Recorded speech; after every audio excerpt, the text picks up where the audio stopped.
Hi, I'm doctor Mahi Bharadwaj. ఈరోజు నేను మీతో షేర్ చేసుకుంటున్న విషయం యాజ్ ఏ లేడీగా, యాజ్ ఏ ఇండియన్గా చాలా గర్వించదగ్గ విషయాన్ని నేను మీతో షేర్ చేసుకోబోతున్నాను. అదేంటి అంటే వినేష్ పోగట్ గురించి మాట్లాడబోతున్నాను. వినేష్ పోగట్ అంటే మనకందరికీ తెలుసు, దంగల్ సినిమా ఎంత బాక్స్ ఆఫీస్ బద్దలు కొట్టిందో దానికి మూలమే పోగట్, వినేష్ పోగట్. అయితే ఆ సినిమా వల్ల వీళ్ళకి ఒరిగింది ఏమీ లేదు. కానీ ఆ సినిమా కొన్ని కోట్ల మందికి ఒక ఇన్స్పిరేషన్, కొన్ని కోట్ల మందికి ఒక హోప్, కొన్ని కోట్ల మంది జీవితాల్లో ఒక అద్భుతమైన పలికితురాయి. వినేష్ పోగట్ గురించి మాట్లాడాలంటే హర్యానా రాష్ట్రంలోని చర్కి దాద్రా డిస్టిక్లో ఆమె జన్మించింది. యాక్చువల్లీ అక్కడ ఉండే ప్రాంతము, అక్కడ ఉండే అట్మాస్ఫియర్, పరిస్థితులు ఎలా ఉంటాయంటే ఆడపిల్లలు పుడితేనే ఒక శాపము, ఆడపిల్లలు అంటేనే లెక్క లేదు, వాళ్ళకు విలువ లేదు, ఏది లేని అట్లాంటి ప్రదేశంలో ఆమె జన్మించింది.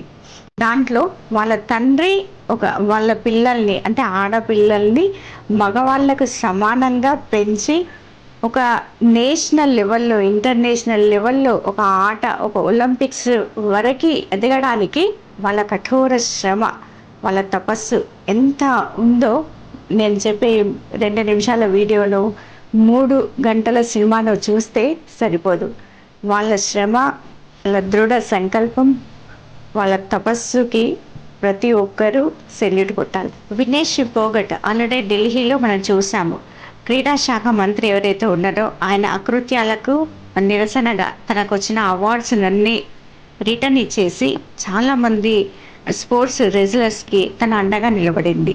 దాంతోపాటు ఇప్పుడు జరుగుతున్న అంటే ఒలింపిక్ ఏదైతే ఉందో రెజ్లర్గా మొట్టమొదటి లేడీ వినేష్ పోగట్.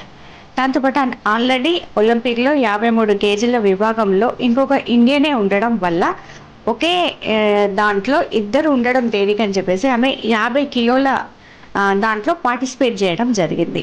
దీనికి ఆమె ఎవరికి ఎక్సర్సైజ్లు అవన్నీ చేసేసి 50 కిలోల విభాగంలో ఆమె పార్టిసిపేట్ చేసి ఫైనల్ వరకు వెళ్ళడం జరిగింది.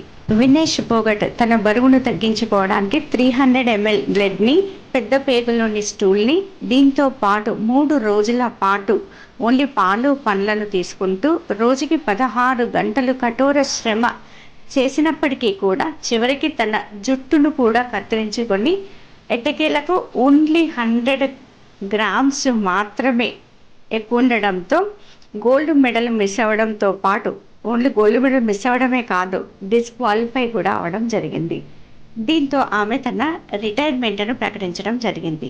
ఇదంతా అయిపోయిన తర్వాత అక్కడి గవర్నమెంట్ సిల్వర్ మెడల్ని తనకు ప్రకటించడం జరిగింది. వినేష్ పోగట్ ఓడిన ఆమె సింహమే. నిజానికి 100 గ్రామ్స్తో ఓటమి అనేది ఓడిపోవడం కాదు, ఆమె గెలిచిన ఒక వీర వనిత.